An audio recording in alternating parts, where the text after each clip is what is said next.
சித்ராம்மா பத்தி என்ன சொல்றது வந்து ஸ்வீட்டஸ்ட் ஆன் earth. அவங்கள விட ஒரு ஸ்வீட்டான சோல் இருக்க முடியுமான்னு எனக்கு தெரியவே இல்ல. அவங்க ஒரு குழந்தை மாதிரி தான் எல்லார்கிட்டயுமே சரி, யாரா இருந்தாலும் சரி. ஒரே மாதிரி இருப்பாங்க, ஒரே மாதிரி பேசுவாங்க.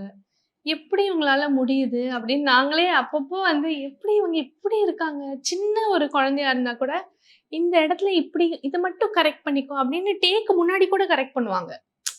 அந்த அளவு அவங்களுக்கு வந்து ஒரு அன்பு அண்ட் அந்த கரெக்ட்டா அந்த பாட்டுனா அது கரெக்ட்டா இருக்கணும். ரொம்ப ரொம்ப அவங்களுக்கு அந்த ஒரு சாங் எடுத்தோம்னா அது கரெக்ட்டா இருக்கணும். அதனால ரொம்ப எனக்கு ரொம்ப புடிச்ச ஒரு சிங்கரா இருக்கட்டும், ஒரு ஹியூமன் பீயிங்கா இருக்கட்டும், சித்ரா அம்மா தான்.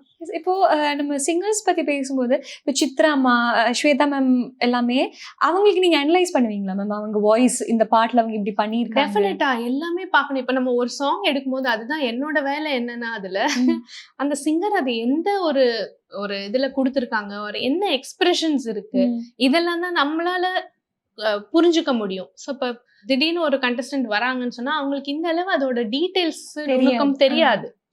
ஸோ நம்ம இவ்ளோ வருஷமா இருந்து பார்த்து கேட்டு கேட்டு கேட்டு நம்மளால அந்த குட்டி குட்டி டீடைல்ஸ் நம்மளுக்கு தெரியும்போது, அத ஷேர் பண்ணும்போது தான் அந்த சாங்கோட ஒரிஜினல் லுக்கு அது பெர்ஃபார்ம் பண்ண முடியும்.